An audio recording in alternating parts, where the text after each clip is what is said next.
Hello students, welcome to IFS. तो कैसे हैं सब लोग? आई होप सब स्वस्थ होंगे, मस्त होंगे और अपना पढ़ाई के साथ शुरू हो गए होंगे फॉर यूजीसी नेट 2022 के लिए। तो आज से हम क्या कर रहे हैं, आज से हम आपके लिए एक न्यू सीरीज स्टार्ट कर रहे हैं यूट्यूब में। उसमें हम क्या करेंगे, मैं और मोनिका मैम साथ साथ आपके साथ पढ़ेंगे और साथ साथ आपके जितने भी डाउट्स होंगे, जितने भी आपके कॉन्सेप्ट्स में डाउट रहेंगे, सबको हम बारीकी से क्लियर करेंगे। ओके, तो आज से हम आपके साथ क्या करेंगे, मैनेजमेंट कॉन्सेप्ट्स, प्रोसेस, थ्योरीज क्या होता है, वन बाय वन पढ़ेंगे। ओके, तो जल्दी से जल्दी सब आ जाइए, फिर हम अपना सेशंस को स्टार्ट करेंगे। जल्दी से सब आ जाइए। जल्दी से सब आ जाइए, बहुत ही मस्त सेशन होने वाला है। एक बहुत ही कॉन्सेप्ट आपको यहाँ सीखने के लिए मिलेगा। तो जल्दी से जल्दी आ जाइए और जितने भी आपके फ्रेंड्स हैं, जितने भी आपके रिलेटिव्स हैं, जो भी यूजीसी नेट 2022 के लिए प्रिपेयर कर रहे हैं या फिर कोई भी सेट एग्जाम के लिए प्रिपेयर कर रहे हैं, डेफिनेटली उनके साथ ये वीडियो शेयर कीजिए। जो भी सेट के लिए प्रिपेयर कर रहे हैं उनके लिए भी ये वीडियो बेनिफिशियल होगा। तो जल्दी से सब आ जाइए। तो चलिए हम अपना सेशन को स्टार्ट करते हैं। तो स्टार्टिंग में क्या होगा, मोनिका मैम आपके साथ सेशन को स्टार्ट करेंगे। Over to you Monika ma'am. Hello students, कैसे हो आप सब लोग? जल्दी से ज्वाइन कर लो, फिर हम शुरू करेंगे अपना लेक्चर। तो जो ये चैप्टर है, ठीक है, it is related to management. उससे काफ़ी सारे क्वेश्चंस आते हैं, around 8 to 10 approximately questions are asked every year. ठीक है, तो ये बहुत इंपॉर्टेंट चैप्टर है। जितना इंपॉर्टेंट चैप्टर ये है उतना ही ये ईजी भी है। ठीक है, कंसेप्चुअल है, थोड़ा इकोनॉमिक्स का पार्ट है जो आपको समझना पड़ेगा, बाकी थ्योरेटिकल है, तो आप इजीली इसको समझ लोगे। ठीक है, जल्दी से ज्वाइन कर लो।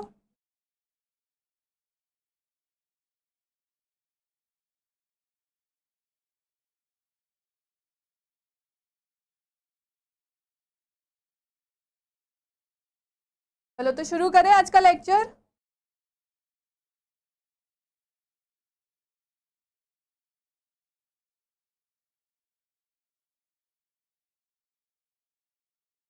चलो तो हम शुरू करते हैं। तो फर्स्ट है हमारा topic, that is related to management. What do you mean by management? क्या समझ आता है मैनेजमेंट? मैनेजमेंट जो है, it is a art of getting things done with the help of people. और मैनेजमेंट क्या होता है? Manage, to manage organisation. Management is the art of getting things done through others and with formally organized groups. This definition was given by Harold Kuntz. ठीक है, तो management क्या होता है? It is art as well as science. तो management art भी है और साइंस भी है। ठीक है, इसमें बहुत सारी रिसर्च की जाती है, that's why it is science. और आर्ट क्यों है? Because it is art of getting things done through people. ठीक है, अब मैनेजमेंट का एक प्रोसेस होता है, उसमें प्लानिंग होती है, ऑर्गेनाइजिंग होती है, स्टाफिंग, डायरेक्टिंग एंड कंट्रोलिंग। तो 5 मेन फंक्शंस होते हैं मैनेजमेंट के। अब जो ह्यू हीमन थे, उन्होंने मैनेजमेंट के 3 मेन मीनिंग्स बताए थे। ठीक है, as a noun, as a process, as a discipline. तो जो नाउन है, नाउन क्या होता है? उन्होंने डिफाइन किया था management as a group of managers.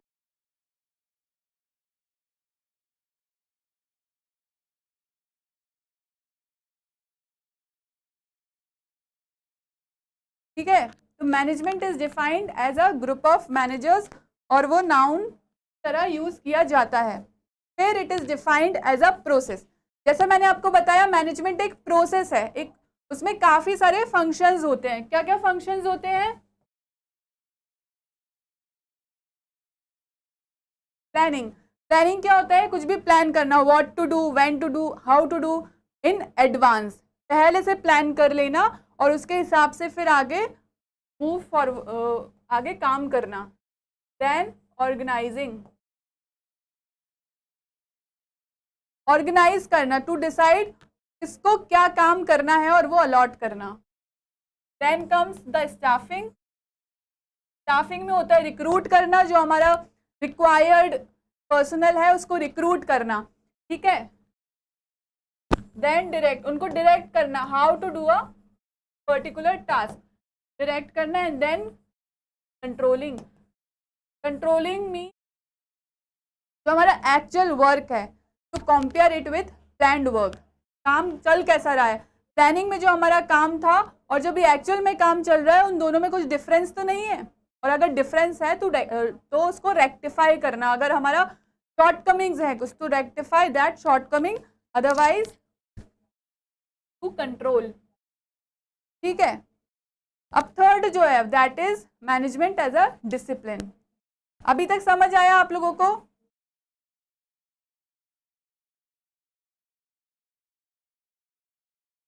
समझ आ रहे हैं तो कमेंट कर दीजिए यस मैम, अदरवाइज कोई डाउट है तो वो भी पूछ सकते हो।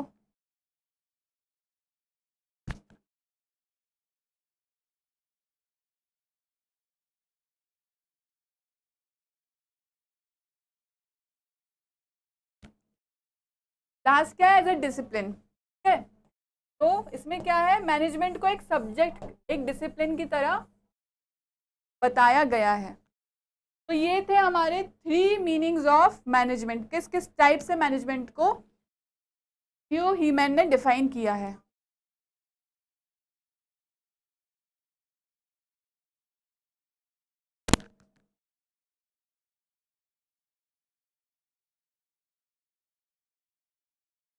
Just a second.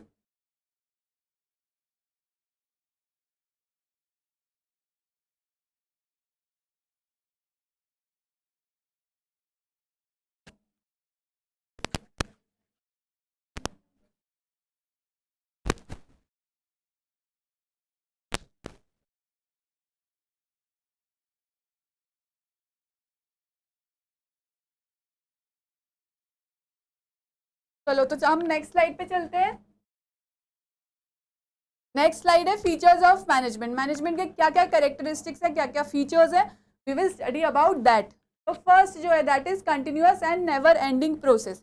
जो मैनेजमेंट हमारा function, it is a continuous, ये हमेशा चलता रहता है throughout the life of organisation. ऐसा नहीं है कि आज हमने मैनेज कर लिया and tomorrow we will end it, no, continuous and never ending process, कभी खत्म नहीं होता है। जितना ये ऑर्गेनाइजेशन की लाइफ होती है उतना ही मैनेजमेंट हमको करना पड़ता है। Second is getting things done through people. ठीक है, मैनेजमेंट में क्या होता है, कोई एक पर्टिकुलर पर्सन नहीं होता है, और क्या होता है मैनेजमेंट में पीपल जो होते हैं वो सारी जो भी वर्क है they do it, getting things done through, लोगों की हेल्प से इसमें काम होता है। Next is a group activity, it is not a individual, it is not an individual activity. ठीक है, इसमें ऐसा नहीं है कि कोई पर्टिकुलर पर्सन है he is assign the responsibility of management. ये एक ग्रुप एक्टिविटी है, बहुत सारे लोगों को साथ में मिलकर मैनेज करना पड़ता है ऑर्गेनाइजेशन। नेक्स्ट है management is all pervasive. Pervasive से क्या मीनिंग है, प्रेजेंट एवरीवेयर।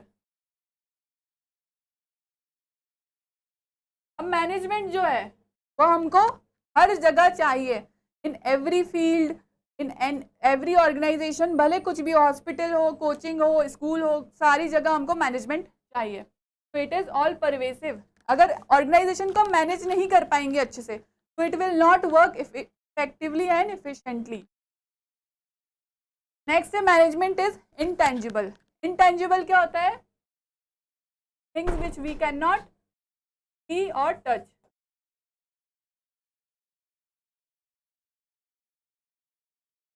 ठीक है, तो मैनेजमेंट को हम देख नहीं सकते बट उसकी हेल्प से जो हमने गोल्स अचीव किए हैं वो हम फील कर सकते हैं, वो हम देख सकते हैं। मैनेजमेंट को तो हम नहीं देख सकते और ना फील कर सकते, तो it is intangible. Next is dynamic. Dynamic क्या होता है, हमेशा चेंज होने वाला। ठीक है, तो मैनेजमेंट जो है हमारा उसमें हमेशा न्यू आइडियाज आने चाहिए, न्यू कॉन्सेप्ट्स आने चाहिए। ठीक है, अदरवाइज ऑर्गेनाइजेशन क्या होगी, अच्छे से काम नहीं कर पाएगी। तो management is dynamic in nature. अब दो मेन इंपॉर्टेंट टर्म्स हैं, ठीक है, मैनेजमेंट के, एक तो efficient and second is effective. Management is done to run the organisation efficiently and effectively. अब इन दोनों का मीनिंग क्या है, क्या डिफरेंस है, मैं वो बताऊंगी। ठीक है, efficient means to get things done in less cost, less cost. इसमें हमको गोल्स अचीव कर रहे हैं with the help of less cost. Effective क्या है?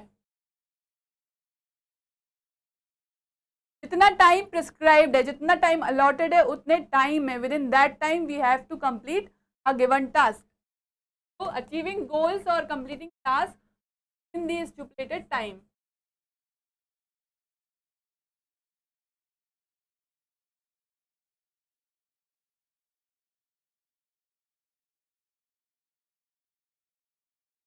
ठीक है, तो दो मेन टर्म्स है, इफेक्टिवली एंड इफिशिएंटली. उन दोनों के मीनिंग्स मैंने आपको बताया है. याद कर लेना, एग्जाम में पूछ सकते हैं कि इफेक्टिव का मीनिंग क्या है और इफिशिएंट का मीनिंग क्या है. तो उन दोनों का डिफरेंस आपको पता होना चाहिए.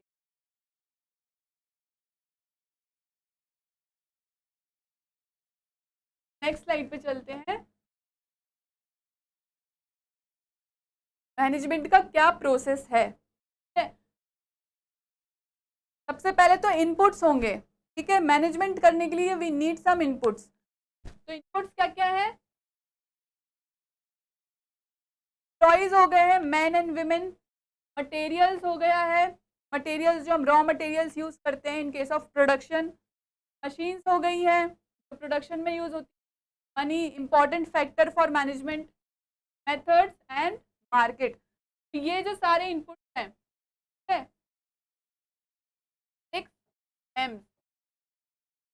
6 एम से हमारे that are inputs for management. फिर क्या है?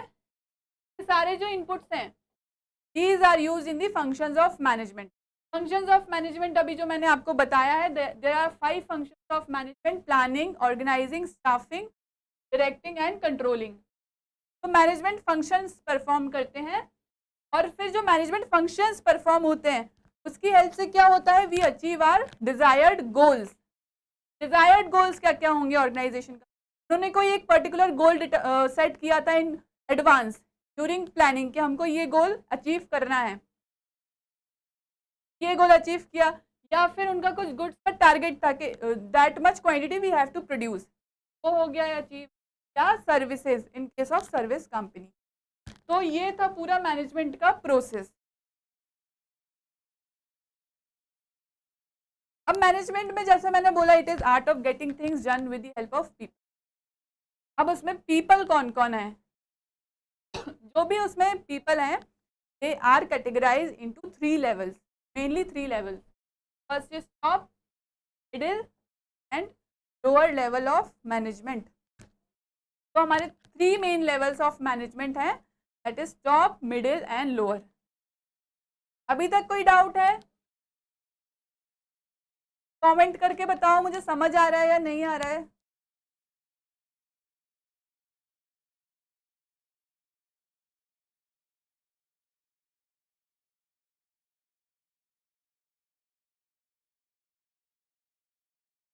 तो आपने कभी सुना होगा कि कंपनीज में टॉप लेवल मैनेजमेंट ने डिसाइड किया था. वो लोग जो डिसाइड करते हैं, we have to obey that.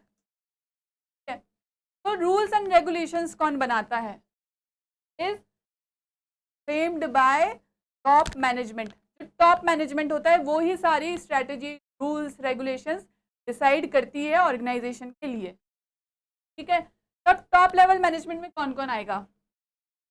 Chief executive officer, chief operating officer, chief marketing officer. जो सारे टॉप मैनेजर्स होते हैं, टॉप लेवल मैनेजमेंट में, they are included top level. जो पॉलिसीज डिसाइड करते हैं और सारी ऑर्गेनाइजेशन को वो ही फॉलो करनी पड़ती है.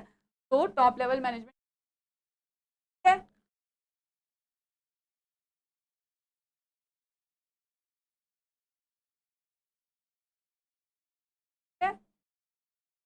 अब next comes middle level of management. Middle level of management क्या है? Is a link between top and lower level of management. Top level जो ऑर्डर्स देते हैं, मिडिल लेवल वो फॉलो करते हैं. ये एम्प्लॉयज को रिक्रूट भी करते हैं, ट्रेन भी करते हैं और सारे अरेंजमेंट्स करते हैं फॉर लोअर लेवल. इसमें कौन आता है? Division managers. अब कोई मार्केटिंग मैनेजर है, फाइनेंस मैनेजर है, तो ये सब मिडिल लेवल में आते हैं. ठीक है,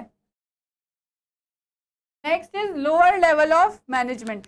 ये जो हमारा है, ये सुपरवाइजरी लेवल ऑफ मैनेजमेंट या ऑपरेटिंग लेवल ऑफ मैनेजमेंट आ जाता है.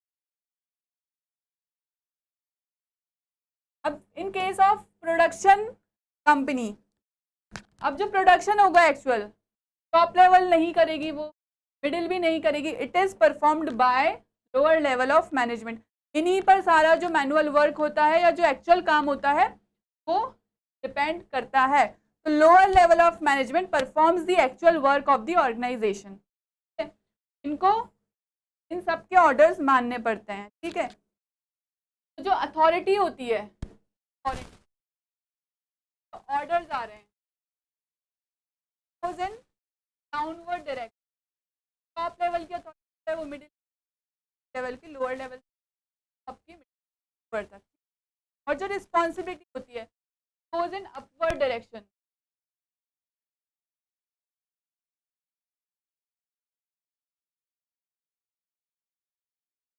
अब लोअर लेवल जो है वो सबसे ज़्यादा रिस्पॉन्सिबल है किसको, मिडिल एंड टॉप को, फिर जो मिडिल है that is responsible to top level of management. तो responsibility and authority both goes in opposite direction, responsibility from top to bottom and top to bottom और responsibility bottom to top। ठीक है, समझ आया? Hi everyone,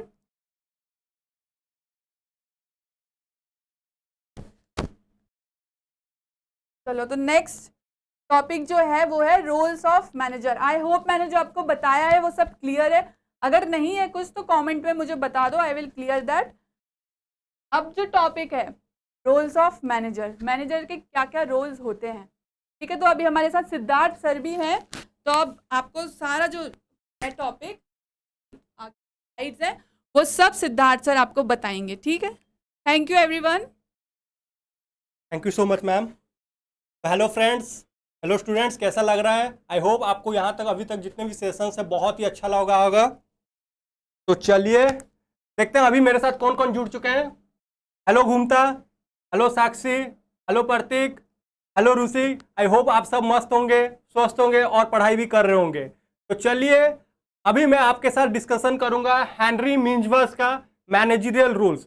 मिंजवर ने कुछ role of managerial roles दिए थे, ओके। तो वन बाय वन हम उसको डिस्कशन करते हैं।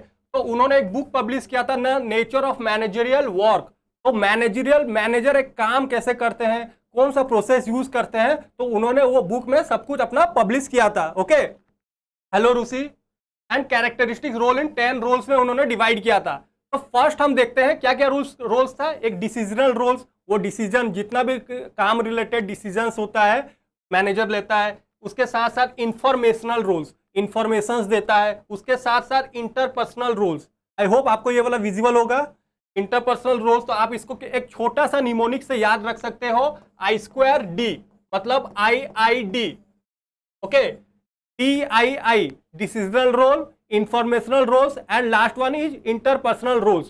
तो जितने भी मैंने ये रोल्स बताया सब कोई इंटर रिलेटेड होते हैं, इंटर कनेक्टेड होते हैं। जैसे डिसीजनल रोल्स में क्या लेता है, एक एंटरप्रेन्योर यहाँ पे एंटरप्रेन्योर डिसीजन लेता है, डिस्ट्रीब्यूशन हैंडलर होता है, रिसोर्स एलोकेटर्स होता है एंड नेगोशिएटर होता है, नेगोशिएशंस करता है। तो यहाँ पे जितने भी एंटरप्रेन्योर्स के रोल्स होते हैं, जैसे क्या डिसीजन लेना है, कहाँ से रिसोर्सेस लाना है, कैसे आपके एक ऑर्गेनाइजेशन में डिस्टर्बेंस आ रहा है उसको कैसे हैंडल करना है, रिसोर्सेस को जो भी स्ट्राइक्स हो रहा है उसको कैसे आपका ऑर्गेनाइजेशन में स्ट्राइक्स को हैंडल कर रहा है। तो this are all the roles taken by the Henry Mintzberg decisional roles, okay. फिर उसके साथ साथ आपका आ जाता है इंफॉर्मेशनल रोल्स। इंफॉर्मेशनल रोल्स यहाँ पे क्या आ रहा है, आपको इंफॉर्मेशन प्रोवाइड कर रहा है, ओके। तो यहाँ पे इंफॉर्मेशनल रोल्स में क्या आ जाएंगे, मॉनिटर।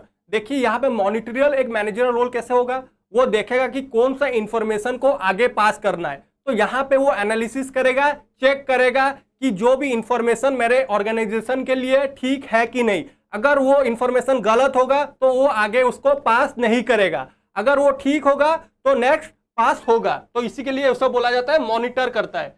फिर वो डिसिमिनेट करता है। डिसिमिनेट यहाँ पे क्या हो जाता है, आपका जितना भी इंफॉर्मेशन होता है वो सबको बांटता है कि जिसका जो काम होगा उसी हिसाब से उसको काम करना पड़ेगा। तो वो हो जाता है आपका डिसिमिनेटर role.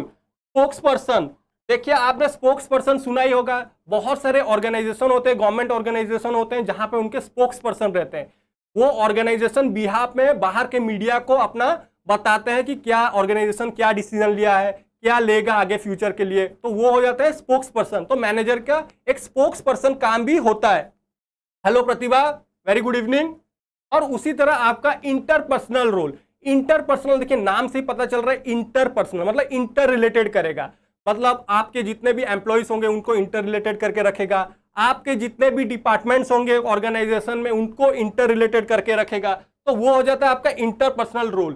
Figure head, leader, liaison, तो यहाँ पे क्या होगा, फिगर हेड मतलब वो आपका ऑर्गेनाइजेशन का एक फिगर है, हेड है। जैसे घर में हमारे पापा हमारे हेड होते हैं, वो क्या करते हैं, वो हमारे घर को, हमारे फैमिली को रिप्रेजेंट करते हैं। इसी तरह एक ऑर्गेनाइजेशन में एक मैनेजर होता है, फिगर हेड, वो एक ऑर्गेनाइजेशन को रिप्रेजेंट करता है। नेक्स्ट क्या बोला है, लीडर। देखिए एक ऑर्गेनाइजेशन में एक मैनेजर को लीडर भी बोलते हैं हम। उसके बाद क्या आता है, लियासॉन। लियासॉन मतलब यहाँ पे रिलेशनशिप मेंटेन करना, किसके साथ, वो क्या करेगा, ट्राई करेगा, मतलब जितने भी एक ऑर्गेनाइजेशन में एम्प्लॉइज होंगे कैसे अच्छे रिलेशनशिप मेंटेन करेंगे, घुल मिल के रहेंगे, अच्छे से काम करेंगे, एक टीम वर्क सपोर्ट बने रहे, और बाकी के बाहर के ऑर्गेनाइजेशन को जितने भी होंगे उनके साथ भी वो रिलेशनशिप मेंटेन अच्छा रखेगा। आपके जितने भी सप्लायर्स होंगे, जितने भी आपके रिटेलर्स होंगे, ओके, उनके साथ भी अच्छा रिलेशनशिप मेंटेन करने का कोशिश करेंगे और ट्राई करेंगे। तो ये हो जाता है आपका roles of managerial, interpersonal role, informational role and decisional role. तो all this three roles are inter related to each other. अगर ये तीन रोल में से कोई एक रोल भी ठीक से काम नहीं करेगा तो ऑर्गेनाइजेशन चल नहीं पाएगा। तो ये तीनों रोल को ठीक से चलना पड़ेगा और तीनों में से आपको फीडबैक मिलेगा और उसी हिसाब से आपको अपना काम करना पड़ेगा। तो ये था रोल ऑफ मैनेजर, हेनरी मिंजबर्न ने जिसे दिया था। अभी हम क्या करेंगे, मैनेजमेंट थ्योरीज देखेंगे, क्या क्या हमारा मैनेजमेंट थ्योरीज है और वो कैसे इंपैक्ट डालते हैं। देखिए फर्स्ट हम पढ़ते हैं क्लासिकल अप्रोच। देखिए लास्ट ईयर में आपको एग्जाम आया था कि आपको एग्जाम आया था क्वेश्चन एक कि आपको मैनेजमेंट थ्योरीज को मतलब अकॉर्डिंगली सीक्वेंस में इसे आपको सजाना है। तो फर्स्ट क्या आ जाएगा, क्लासिकल थ्योरीज आ जाएगा, फिर आपका आ जाता है क्या, न्यू क्लासिकल थ्योरीज आ जाएगा, फिर एट द एंड में आपका आ जाता है कौन सा, मॉडर्न थ्योरीज आ जाता है। तो उसी हिसाब से क्लासिकल थ्योरीज में क्या आ जाता है आपका, क्लासिकल थ्योरीज में फर्स्ट हम पढ़ेंगे ब्यूरोक्रेटिक थ्योरी। तो ब्यूरोक्रेटिक थ्योरी किसने दिया था, मैक्स वेबर ने दिया था। तो यहाँ पे मेन फीचर्स क्या रहता है, देखिए ब्यूरोक्रेटिक थ्योरी में मेन फीचर्स रहता है आपका डिवीजन ऑफ लेबर। यहाँ पे जितने भी लेबर रहते हैं उनके based on the specialisation you have to divide the task. उसके बाद यहाँ पे क्या आ जाता है, formal hierarchical structure. Formal hierarchical structure मतलब यहाँ पे क्या हो जाएगा, एक प्रॉपर हायरार्की में आपको सजाना होगा जितने भी उनके रोल्स रहते हैं। ओके, किसको आपको रिपोर्ट करना है, आपके सुपीरियर कौन है, तो आपको एक proper chain of command follow करना पड़ता है। मतलब यहाँ पे आपको एक प्रॉपर चेन ऑफ कमांड को फॉलो करेंगे। ओके, तो आप इसको रिपोर्ट करेंगे, ये फिर इसको रिपोर्ट करेगा। तो ये हो जाता है आपका क्या, ये आपको ब्यूरोक्रेटिक थ्योरीज में देखने को मिलेंगे। Selection based on the technical expertise होता है यहाँ पे। बेस्ड ऑन टेक्निकल एक्सपर्टाइज मतलब यहाँ पे जिसका जो एक्सपर्टाइज रहेगा जो काम में, तो उसी को उसी हिसाब से टास्क असाइन किया जाता है। इसी के लिए इसे बोला जाता है selection based on technical expertise. Management by rules, यहाँ पे आपको क्या दिखेगा, यहाँ पे आपको रूल्स एंड गाइडलाइंस में फॉलो करना पड़ेगा। एक ऑर्गेनाइजेशन का जो भी रूल्स एंड गाइडलाइंस होगा उसी हिसाब से आपको मान के चलना पड़ेगा और प्रॉपर गाइडलाइंस फॉलो करना पड़ेगा। यहाँ पे आपको रिटन डॉक्यूमेंट्स मिलेंगे। यहाँ पे ऐसे नहीं कि यहाँ पे इनफॉर्मल वे में कम्युनिकेशन होगा, यहाँ पे आपको फॉर्मली कम्युनिकेट करना पड़ेगा, रिटन डॉक्यूमेंट्स होना चाहिए। ओके, आप अपने अगर सुपीरियर के साथ कम्युनिकेट करना चाहते हो तो आपको प्रॉपरली एक रिटन डॉक्यूमेंट फॉलो करना पड़ेगा। यहाँ पे आपका लीगल पावर होता है। ओके, इसको हम बोलते हैं लेजिटिमेट पावर। यहाँ पे आप इलेजिटिमेट पावर किसी को भी असाइन नहीं कर सकते हो। तो लीगली जो भी काम होगा, मेन ब्यूरोक्रेसी में क्या होता है, देखिए ब्यूरोक्रेसी का बेस्ट एग्जांपल मैं अगर आपको बताऊंगा तो आर्मी स्ट्रक्चर। आर्मी स्ट्रक्चर में क्या होता है, आपको प्रॉपर एक रूल्स गाइडलाइन के साथ फॉलो करना पड़ता है। आपका वहां पे प्रॉपर जो भी मैनेजिंग काम करोगे रूल्स रहेगा, रिटन डॉक्यूमेंट्स होगा वहां पे। Only legal power is only important there. आप जो भी काम करोगे अकॉर्डिंग टू लीगल पावर। उसके बाद यहाँ पे फॉर्मल एंड इम्पर्सनल रिलेशनशिप होता है। मतलब क्या है इसका, फॉर्मल और इम्पर्सनल रिलेशनशिप, यहाँ पे आपको जो भी काम करोगे उसका एक प्रॉपर फॉर्मेलिटी रहेगा और यहाँ पे आप किसी के साथ बायसनेस नहीं रहोगे। ओके, इम्पर्सनल रहोगे। पर्सनलिटी, यहाँ पे आपका कोई किसी के साथ कोई पर्सनल कैरेक्टरिस्टिक की पर्सनली किसी के साथ बात नहीं कर सकते हो। यहाँ पे आपको इम्पर्सनल रहना पड़ेगा। Okay, I hope bureaucracy theory क्या है आपको समझ आ गया होगा। और इसे किसने दिया था, मेन क्वेश्चन क्या आ सकता है, मैक्स वेबर ने इसे दिया था। ओके, मैक्स वेबर ने इसे मेन दिया था। फिर हम नेक्स्ट चलेंगे scientific management theory by F W. Taylor. देखिए एग्जाम में यहाँ पे कैसे क्वेश्चन आ सकते हैं आपको, देखिए आपको क्वेश्चंस पूछ सकते हैं कि क्लासिकल अप्रोच में कौन से थ्योरीज आते हैं। तो आपको याद रखना होगा एक ब्यूरोक्रेटिक थ्योरी, एक साइंटिफिक थ्योरी, एक एडमिनिस्ट्रेटिव थ्योरी, ये सब हम किस में पढ़ते हैं, क्लासिकल अप्रोच में पढ़ते हैं। तो उसी तरह scientific management theory by F W. Taylor, इसे किसने दिया था, टेलर ने दिया था। तो टेलर को हम क्या बोलते हैं, फादर ऑफ साइंटिफिक मैनेजमेंट भी बोलते हैं। ओके, तो यहाँ पे हम जो भी काम करते हैं क्या करते हैं, साइंटिफिकली वे में काम करते हैं, और इनको हम क्या बोलते हैं, इन्होंने क्या बताया था, single best of way of doing the job. तो यहाँ पे हम ऐसे काम करेंगे जो singly best way of doing the work हो गए। ओके, और यहाँ पे हम क्या करते हैं, equally distribution of work and responsibility, मतलब जितना भी काम रहेगा उसको हम क्या करेंगे, इक्वली डिस्ट्रीब्यूट करेंगे। क्या करेंगे यहाँ पे हम, इक्वली डिस्ट्रीब्यूट करेंगे, मतलब यहाँ पे किसी के साथ बायसनेस रहेगा, सबको इक्वली डिस्ट्रीब्यूट करेंगे यहाँ पे हम काम। ओके, और जो ओल्ड रूल ऑफ थंब था हम उसको यहाँ पे रिप्लेस कर दिए। ओल्ड रूल ऑफ थंब क्या हो गया, पहले हम क्या करते थे, यहाँ पे पहले का जो थ्योरीज होता था जो हम पहले यूज करते थे उसमें क्या करते थे, हम प्रोडक्टिविटी के ऊपर ज्यादा फोकस होता था। यहाँ पे हम क्या किए, प्रोडक्टिविटी के साथ साथ हम उनके ह्यूमन रिलेशनशिप एस्पेक्ट के ऊपर भी फोकस करना स्टार्ट किए। ओके, और यहाँ पे हम क्या कर रहे हैं, फिर ट्रेनिंग भी प्रोवाइड करना स्टार्ट किया, उनको ट्रेनिंग भी प्रोवाइड करेंगे, उनको सिलेक्शन भी अच्छा से कराएंगे। उसके साथ यहाँ पे हम टाइम स्टैंडर्ड के ऊपर स्टडी किए, स्टैंडर्ड एफिशिएंसी उनका कैसे इंप्रूव होगा उसके ऊपर हमने फोकस किया। यहाँ पे फिर हमने क्या किया, differential piece rate of system के ऊपर स्टडी किया। यहाँ पे differential piece rate of system मतलब यहाँ पे क्या हो गया, हम यहाँ पे स्टैंडर्ड देखते हैं, हम वो स्टैंडर्ड को एक एम्प्लॉय अचीव कर पा रहा है कि नहीं। अगर वो स्टैंडर्ड को एम्प्लॉय अचीव कर पा रहा है उसी हिसाब से हम क्या करेंगे, उसको इंसेंटिव्स देंगे। अगर वो स्टैंडर्ड अचीव नहीं कर पा रहे हैं तो हम उसे इंसेंटिव्स नहीं देंगे। तो ये कहलाता है क्या, डिफरेंशियल पीस रेट सिस्टम। तो उन्होंने टेलर ने कुछ फंक्शनल फोरमैनशिप के ऊपर भी प्रपोज किया था। तो 4 उन्होंने प्लानिंग के ऊपर बताया था और 4 किसके ऊपर बताया था, प्रोडक्शन के ऊपर भी बताया था उन्होंने। ओके, तो ये हो गया हमारा क्या, scientific management theory by F W. Taylor. फिर हमारा आता है administrative theory by Henri Fayol. तो हेनरी फेयोल को हम क्या बोलते हैं, फादर ऑफ एडमिनिस्ट्रेटिव अप्रोच भी बोलते हैं उसे हमें। ओके, तो उन्होंने एक बुक पब्लिश किया था, क्या बुक, इंडस्ट्रियल एट जनरल। आपको ये याद रखना पड़ेगा बुक के बारे में, क्या, इंडस्ट्रियल एट जनरल एक बुक है, उन्होंने उसे पब्लिश किया था। ओके, तो उन्होंने क्या किया था, जो हमारा जो मैनेजरियल एक्टिविटीज होता है उसे किसने कुछ टास्क में उन्होंने डिवाइड किया था। ओके, फर्स्ट क्या आता है, टेक्निकल एक्टिविटीज, फिर आता है कॉमर्शियल एक्टिविटीज, फिर हम पढ़ते हैं फिनेंशियल एक्टिविटीज, फिर अकाउंटिंग एक्टिविटीज, फिर उसमें हम कुछ सिक्योरिटी एक्टिविटीज पढ़ते हैं, फिर कुछ उसमें रहता है मैनेजरियल एक्टिविटीज। तो हम इसे याद कैसे रख सकते हैं, हम इसे याद रख सकते हैं फर्स्ट सीएम के एक निमोनिक से याद रख सकते हैं।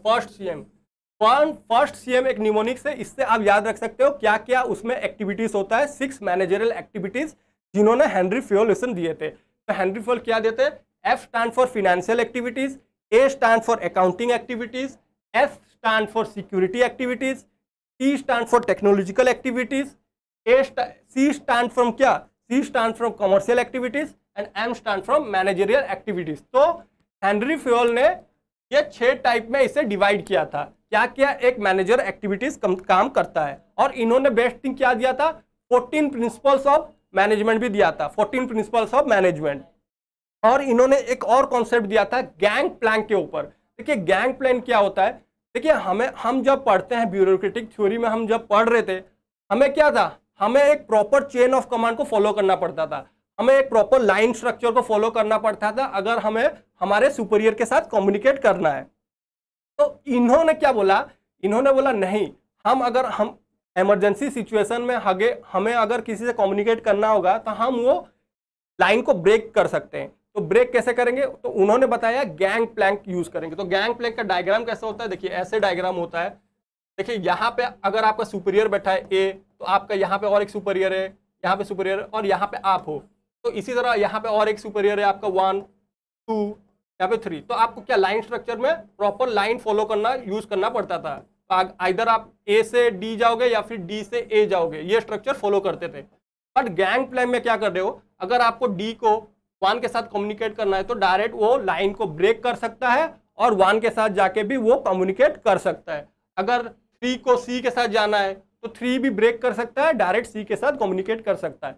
This case is only in case of emergency situation. अगर आपके पास कोई भी इमरजेंसी सिचुएशन आता है तब आप ये स्ट्रक्चर फॉलो कर सकते हो। तो इसे किसने दिया था? हेनरी फ्योल ने दिया था। Hello John, very good evening. I hope आपको यहां तक कॉन्सेप्ट समझ आ रहा होगा administrative theory of Henri Fayol's क्या था। फिर नेक्स्ट हम चलते हैं नियो क्लासिकल अप्रोच। देखिए क्लासिकल अप्रोच हमने पढ़ लिया, अभी फिर नेक्स्ट कौन सा क्लास अप्रोच आया? नियो क्लासिकल अप्रोच आया। देखिए classical, neo classical, then modern approach. तो ये पैटर्न आपको याद रखना पड़ेगा, एग्जाम में आपको पूछ सकते हैं। तो यहाँ पे क्या आया था? Behavioural theory by Elton Mayo. तो behavioural theory by Elton Mayo, यहाँ पे क्या बोले थे? Elton Mayo is father of human relationship aspect. उन्होंने ह्यूमन रिलेशनशिप के बारे में बताया था। किसने? एल्टन मायो ने बताया था। तो इन्होंने बताया कि हमें अपने जितने भी एम्प्लॉयज हैं उनको गधे की तरह खटाना नहीं है, प्रोडक्टिविटी के साथ साथ हमें उनके ह्यूमन रिलेशनशिप एस्पेक्ट के ऊपर भी ध्यान देना है, उनको मोटिवेट करना है, उनको रिवॉर्ड्स देना है, उनको इंसेंटिव्स देना है, ओके, उनको उनका सेल्फ एस्टीम बढ़ाना है। तो हम ये कैसे, कौन बोला था इसको? एल्टन मायो ने बोला था कि हम ये एस्पेक्ट को यूज कर सकते हैं बिहेवियरल थ्योरी। तो इसमें बहुत सारे थ्योरीज आ जाते हैं, जैसे मैकग्रेगर के theory X and Y, okay, तो theory X and Y, Abraham Maslow's के नीड हायरार्की थ्योरी, तो डिफरेंट थ्योरीज इसमें आते हैं। तो behavioural science movement by A फेस्लो मैकग्रेगर। देखिए मैकग्रेगर ने थ्योरी दिया था, एक बिहेवियरल साइंस मूवमेंट दिया था। तो मैकग्रेगर के हम theory X and theory Y में जब हम पढ़ रहे थे तब हमने क्या देखा था? थ्योरी एक्स के जो एम्प्लॉयज होते हैं बहुत ही लेजी होते हैं, साय होते हैं, उनको धक्का देके काम करवाना पड़ता है। इसी तरह और एक एम्प्लॉय होते हैं थ्योरी वाई टाइप, जो कि इंटरनली मोटिवेट होते हैं, वो खुद यूज करते हैं कि खुद वो कैसे ऑर्गेनाइजेशन को आगे लेके चले। तो ये इसमें आ जाता है नियो क्लासिकल अप्रोच। उसी तरह आपका क्या आता है? Modern approach. देखिए मॉडर्न अप्रोच नाम से पता चल रहा है ये मॉडर्न टाइम में हम यूज कर रहे हैं। उसमें क्या आता है? आपका सिस्टम थ्योरी आता है। सिस्टम थ्योरी क्या है? आपका मान लीजिए एक मॉडल है जहां पे आप इनपुट दे रहे हो, प्रोसेसिंग हो रहा है और आउटपुट निकल रहा है। मान लीजिए ये आपका ऑर्गेनाइजेशन है, यहाँ पे आप इनपुट दे रहे हो, इनपुट इन द सेंस यहाँ पे आप रॉ मटेरियल्स ला रहे हो, आपके ह्यूमन रिसोर्सेज रहते हैं, वो सब क्या है? आपके इनपुट है। आप ऑर्गेनाइजेशन को चलाने के लिए क्या क्या रॉ मटेरियल्स, क्या क्या इनपुट डाल रहे हो। उसी तरह आपका प्रोसेसिंग हो रहा है, आपका रॉ मटेरियल्स का प्रोसेस कर रहे हो, एट द एंड आपका आउटपुट निकल रहा है, at the end you are producing something. तो दैट्स कॉल्ड सिस्टम अप्रोच। फिर कॉन्टीजेंसी अप्रोच। देखिए कॉन्टीजेंसी अप्रोच नाम से ही पता चल रहा है कॉन्टीजेंसी क्या है। This one is based on situation based. आप जैसे जैसे सिचुएशन डिमांड करेगा उसी हिसाब से आप अपना थ्योरी को इवॉल्व करोगे, okay, based on the situations. For example मैंने आपको यहाँ बताया था कि फॉर एग्जांपल आपके ऑर्गेनाइजेशन में आग लग जाता है, ओके, तो यहाँ पे आप कैसे एक एम्प्लॉयज का बिहेवियर को स्टडी करते हो। यहाँ पे बहुत सारे एम्प्लॉयज ऐसे होंगे जो कि क्या करेंगे? आग लग जाएगा, वो भागने का कोशिश करेंगे, और वहां पे अदर साइड में और एक एम्प्लॉयज ऐसे होंगे, बहुत सारे एम्प्लॉयज ऐसे रहेंगे, वो क्या करेंगे? वो आग को बुझाने का कोशिश करेंगे फायर एक्सटिंग्विशर यूज करके। तो यहाँ पे आप क्या करते हो? सिचुएशन में आपका बिहेवियर कैसा हो जाता है, सिचुएशन के साथ कैसे इवॉल्व होता है। इसी की तरह एक ऑर्गेनाइजेशन भी सिचुएशंस के ऊपर इंपैक्ट गिरता है, सिचुएशनल इंपैक्ट गिरता है। देखिए सिचुएशनल इंपैक्ट में हमारे बहुत सारे इंपैक्ट गिरते हैं, जैसे इंटरनल फैक्टर्स का इंपैक्ट गिरता है, आपके इंटरनल फैक्टर्स कैसा है, आपका ऑर्गेनाइजेशन का पॉलिसीज कैसा है, रूल्स कैसा है, गाइडलाइंस कैसा है, आपके मैनेजर्स कैसे हैं, टॉप मैनेजमेंट कैसा है। उसी तरह एक्सटर्नल फैक्टर्स में क्या आ जाएगा? देखिए एक्सटर्नल फैक्टर में भी पॉलिटिकल फैक्टर्स आ जाएगा, इकोनॉमिक फैक्टर आ जाएगा, सोशल फैक्टर आ जाएगा, बहुत सारे ऐसे आउटसाइड फैक्टर्स भी आते हैं। तो आपको जैसे जैसे सिचुएशन चेंजेस होता है उसी तरह आपको इवॉल्व भी होना पड़ता है। जैसे अभी देखिए बेस्ट एग्जांपल मैं यहाँ का दे रहा हूँ, यूक्रेन और रशिया का वॉर चल रहा है, तो इसमें क्या इंपैक्ट गिर रहा है? देखिए यूक्रेन के जो इंडस्ट्रीज होंगे, रशिया के जो जितने भी इंडस्ट्रीज होंगे, उनके ऊपर ज़्यादा इंपैक्ट गिरता है। तो वो सिचुएशन में वो अपने आप को कैसे इवॉल्व कर रहे हैं, कैसे सिचुएशन में चेंजेस ला रहे हैं, वो हो जाता है आपका कॉन्टीजेंसी अप्रोच। देखिए अभी जैसे स्टॉक मार्केट डाउन हो जा रहा है, तो स्टॉक मार्केट डाउन हो रहा है, अभी वॉर खत्म होने के बाद फिर स्टॉक मार्केट ऊपर हो जाएगा। तो ये क्या होता है? ये सिचुएशनल के फैक्टर के ऊपर इंपैक्ट डालता है। तो ये हो जाता है हमारा contingency theory, okay. I hope यहां तक आपको समझ आ गया होगा क्या क्या अप्रोच, मॉडर्न अप्रोच क्या था हमारा। तो दैट्स ऑल फॉर टुडे। आज के लिए कंटेंट इतना ही था। तो देखिए आप क्या कर सकते हो, देखिए हमारा मैनेजमेंट का कोर्स आज से स्टार्ट होने वाला है 28 फरवरी 2022। तो इसमें हम क्या क्या करेंगे? देखिए 300 प्लस लाइव इंटरेक्टिव लेक्चर्स आपको मिलेगा। ओके, उसके साथ साथ 25+ मॉक टेस्ट मिल जाएगा। उसके साथ साथ 300+ teacher handouts, 2000+ total practice questions, और उसमें फीचर्स क्या क्या रहेंगे, AI based learning, chat support, study materials, live doubt solving sessions, teacher e notes. Okay, और आपको क्या मिलेगा, बेस्ट थिंग इज ये आपको 7 डेज के लिए फ्री डेमो मिलेगा। तो जल्दी से जल्दी आपके जितने भी फ्रेंड्स हैं जब सबको इस वीडियो के बारे में शेयर कीजिए, इस डेमो क्लासेस के बारे में शेयर कीजिए, और ताकि सबको लेके आ सके आप।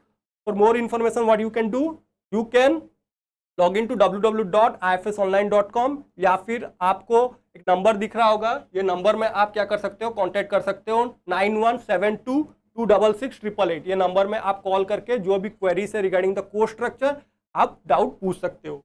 ओके, और देखिए और एक स्पेशल ऑफर है आपके लिए, डेली प्रैक्टिस टेस्ट कर सकते हो आप फ्री में। तो आपको क्या करना है, बस आपको ऐप को डाउनलोड करना होगा गूगल प्ले स्टोर में जाके, फिर वहाँ पे ऐप में जाके आपको UGC नेट सेक्शन मिल जाएगा। UGC नेट सेक्शन में जाने के बाद आपको UGC नेट मैनेजमेंट सेक्शन मिल जाएगा, और वहाँ पे आप इजीली एनरोल करो और टेस्ट भी दे सकते हो। ओके, तो that's all from my side. I hope आपको ये सेशन अच्छा लगा होगा, इन्फॉर्मेटिव लगा होगा। अगर आपको ये सेशन अच्छा लग रहा है, अच्छा लगा तो जितने भी आपके फ्रेंड्स हैं, जितने भी आपके रिलेटिव्स हैं, उनके साथ ये वीडियो को शेयर कीजिए। और अगर आपको कुछ फीडबैक देना है तो कमेंट सेक्शन में जरूर बताइए, और हमारे चैनल को IFS UGC नेट को सब्सक्राइब कर दीजिए। Thank you and have a nice day.